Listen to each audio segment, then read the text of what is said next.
Today I'm going to share a quick video about pruning multi-stemmed shrubs, and this one is Aronia melanocarpa. The ideas here are not applicable to every multi-stem shrub that there is, but they're pretty broadly applicable. In general, multi-stem shrubs have a certain life cycle, and each stem or cane or shoot of the shrub has its own shorter life cycle. So a stem or a cane or shoot will grow from the ground in 1 year, usually vegetatively for the first year, set flower buds, maybe start flowering in the second year, and then flower and fruit for some number of years. That depends on the shrub, usually 2 to 3 to 4 or even quite a few years depending on the species. And then that cane will senesce, and it will stick around living for quite a while until it dies off. But to get the most fruit production, we want to accelerate that a little bit. So I'll get into some of the details here. So in this Aronia, you can see, well, hopefully you'll be able to see, on the inside, there are a lot of shoots that are small, and they have pretty obvious vegetative buds. I'll bring one over.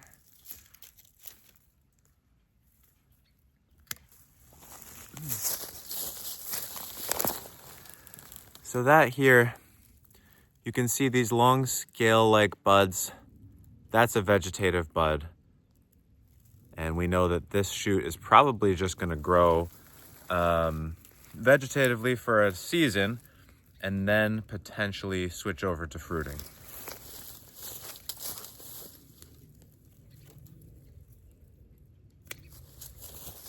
Whereas here, this is on a side branch, and you can see these buds coming off the side, these are gonna flower. So we've got a few vegetative buds at the tip, and then the flower buds. And here you can see the growth scar from last year. So this grew last year. So this is 2-year-old wood, and that's where the flower buds are being born. So the general plan is, first of all, there's some shoots of another plant in here. So I'm gonna trim those out.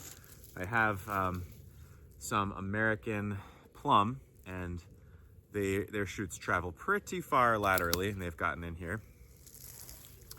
So the next order of business is to thin out the middle a little bit. There's too many stems in here, and it's causing, there's basically no light that's reaching the inside of this branch, so there's no fruit happening here, which is fine. The really dense shade on the inside is preventing these new shoots from growing super fast. So what I'm gonna basically do is look for the oldest shoots I can find, and we're gonna remove several of those. And I can tell that by the bark.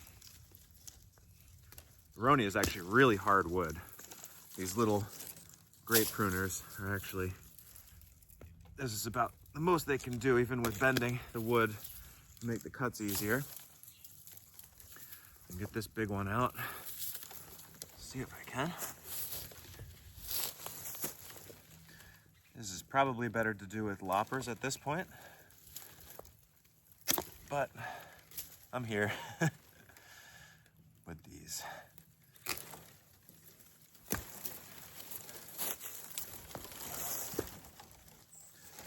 So,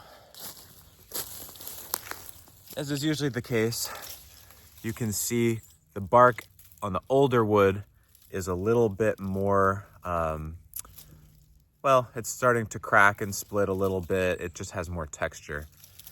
Whereas the first year bark is super smooth, second year bark is still fairly smooth, and then that third year bark starts to get very textured. So here, this one is pretty old, and it's split into a few branches. Take that one out of the center.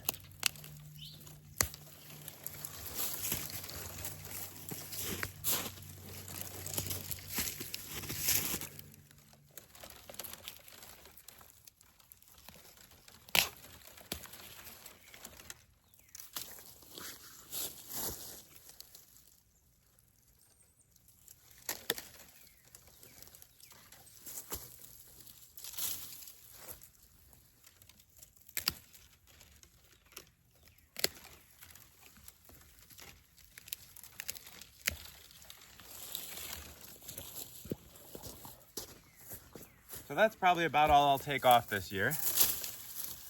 And I do that, maybe I'll take a few more off when I come and harvest a few plants out of the bottom with the roots. But I take off about that much every year, and that really keeps the plant healthy. If you don't do that with plants like this, hazelnuts, blueberries, currants, really anything that comes out of the ground as a crown and has a lot of stems, if you don't do that, eventually the whole plant will become senescent, and it will stop producing. You'll even have canes dying. It just becomes old and decrepit. They're adapted to this kind of pruning, whether it's through having evolved with beavers or some other kind of animal or trampling or what have you. They're adapted to having some of the old crowns be phased out by animals. So we're really doing them a favor to help rejuvenate them. They'll stay, they'll live longer, they'll grow more vigorously, they'll produce more fruit. This is what they're evolved to do. So I'm just going to quickly talk for a moment about what I do with all the material that I prune as well.